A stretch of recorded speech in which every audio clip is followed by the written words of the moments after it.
Welcome back to the channel, everyone. Today I'm going to be doing a review of Scream Park by DVC Games.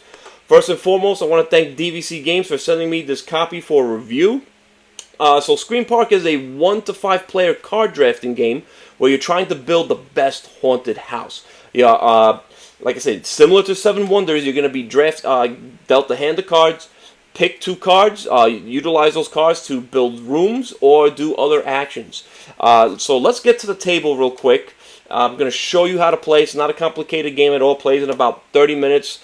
And then we're going to get back to and give you my final score. So let's get to the table and show you how to play. Okay, so this is how Scream Park is going to look set up. There's going to be 3 random VIP cards that are going to be put on each day, Friday, Saturday, and Sunday. This is how you will score at the end of each round. You have your group of workers right here. Again, there's more. I'm just giving you a brief example. You have your scene cards here and your genre cards here. You're also going to pick a theme for your haunted house. And this is how they're going to score at the end of each round as well. So at the beginning of each round, you're going to be dealt 8 scene cards. And you're going to choose 2 that you want to use, and then you're going to pass the others to the right of yourself or the left, depending on the day. So let's just say I have these 2 scene cards right here. There are several things that I can do with them.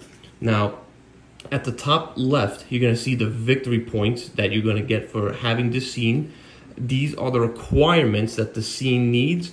And then at the bottom here, this is what the scene already gives you. So I already have a candle. So I have 1 candle here. So I'm going to need 2 candles and a book in order to complete the scene. Now, let's just say I want to put this here next to my theme card. Now, I'm just putting it for sake, but normally you would not want to put a 6 victory point here. You want to start with a lower victory point. So you should actually start like this, because the next card you put here has to be 2 victory points or more. It cannot be less, but there are special abilities that would allow you to do that though. So as I was saying before, this one is 2 victory points. You have I call him a gingerbread man and a candle in order to fulfill this room. So it already has a candle, so you just need a gingerbread man. So I can do that. So the scene is there for now. And I also have a special ability. This automatically lets the VIP go to this scene when it's built. So let's just say, for example, now this one also gives a candle. If this was a gingerbread, I would actually be able to slip it under. So let's just go over some things right here. Let me see if I can find the gingerbread man here. But anyway, let's just say this was had a gingerbread man symbol right here. I would slip this under like this, so that these would be showing, and this would be complete. Now, I'm just like I was saying before, only if it had a gingerbread man symbol here, then this room would be complete. And then I could put this here. Again, you can put as many scene cards as you want, as long as they are fulfilled by placing the cards under. Then you will get the victory points. Now, the other thing too, they have these symbols, scenic symbols here as well. These will give you points at the end of the game, depending on how many of the same symbols you have in your attraction. This is also an ability as well. These will also give you points at the end of the game. So another thing you can do with your cards is that you can discard them to get 2 workers. So now workers are important because there are certain cards, like this one right here, that when it is placed, you need to pay a worker in order to place it. Again, this also gives you 2 knives. So already this would be cost 1 less if I were to place this here. So you're gonna essentially be doing this, drafting the cards, passing them to your left, and then building your scene out. Again, some of these cards, they give you special abilities, like when this one's placed, it ignores 1 cost on the scene. That's this symbol right here. Then you have, like I showed before, ones that allows the VIP to skip right to the scene. I'll go over what that means. Again, then you could copy another scenic symbol. This allows you to score the scenes at the end of the game. And then, of course, some will give you a staff when placed. Now, at the end of the round, you're going to look at the VIP card. So, like, for example, advance if the next scene has any of that symbol. So see, now this one already has a symbol, so I would actually move him right here. Actually, I wouldn't, but if I had, because I had this here, he would automatically move here. And also, I follow this, I would automatically go here. You're gonna get 2 victory points at the end of the round for every scene the VIP travels to.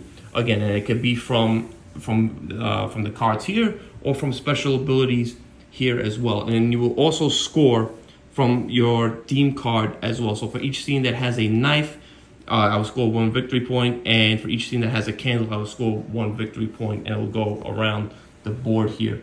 You're gonna do this for 3 rounds. Another thing that you can do, what I didn't go over, is that you can discard the two scene cards to take one of these cards. And again, this gives you a symbol that you could place under the room, and that will pay for that room to get you the symbols that you need. So you're gonna do that for 3 rounds. You're gonna count up all your victory points. Whoever has the most will win the game. That is Scream Park. So let's get back, and I'll let you know what I think about it. Okay, first thing I want to mention is I heard from a friend of mine that the developers of this game used to work at a haunted house in upstate New York. The first thing that comes to mind is Headless Horseman haunted house and hayrides. If you've never heard of it, this is a very popular haunted house here in the tri-state area, New York, New Jersey, Connecticut. A lot of people from the city and from out of the state in the area here, they go up to Ulster County to this haunted attraction. It is an amazing spot, but supposedly that's where they got the idea for this game. If you guys are watching, please let me know which haunted house you guys worked at. If it's there or anywhere else, please leave it in the comment section. I really, really want to know. But yeah, I'm doing a little. If you've never heard, been to Headless Horseman, definitely go check it out. One of the best haunted houses in the country.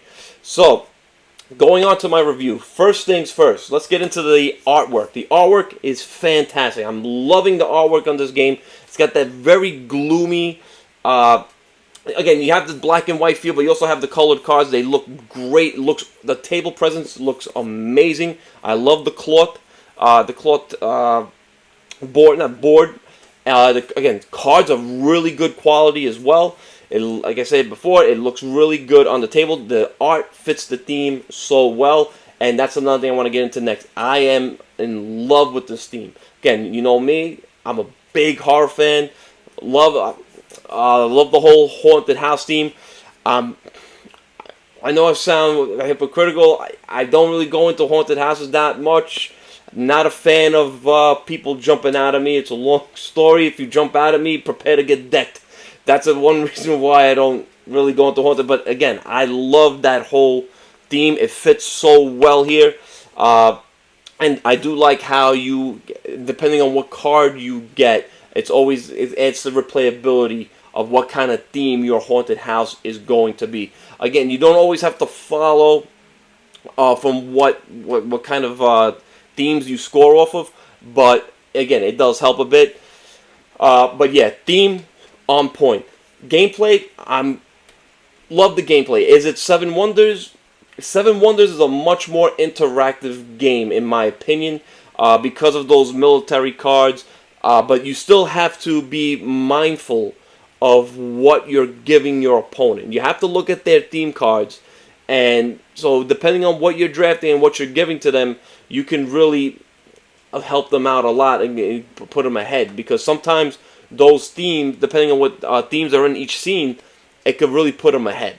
So you want to be mindful on what you're giving your opponents. That's the only player interaction, and that's really my only gripe with the game. I just wish it was a slight more interactive, similar to the way 7 Wonders was in terms of the military conflict, and of course with the when you sometimes give them money to use a resource. But again, that wouldn't fit thematically here. I'm sure there could have been another way to make it a little more interactive, but not that big of a deal. The game does play quick. It's a 30-minute game. Again, 1 to 5 players. I think it plays well at all player counts. I think best would be 5. I played it at 5. Loved it at 5. 2 would be good too.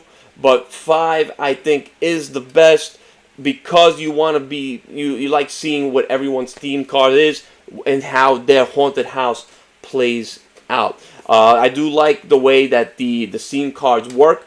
That you would put them underneath the card. Do you really want to sacrifice this high victory point card to get your to use for a low scene for a lower victory point scene card, if that makes sense? It's giving you a lot of choices here, and that's what I look for in a game. So I struggled with this rating, but because of how much I love the theme, how much I had fun playing this, and if you know me, I need high player interaction in my games. I need meanness, but I'm giving Scream Park an 8.5 out of 10. I am in love with this game. This is one of my favorite drafting games. This is one that I'm going to be pulling out every single Halloween. My game group really enjoyed it a lot. Nobody had a bad thing to say about it. It is one I definitely recommend, especially if you like this haunted house theme. But don't think you're going to be getting something like Seven Wonders out of here, because you're not.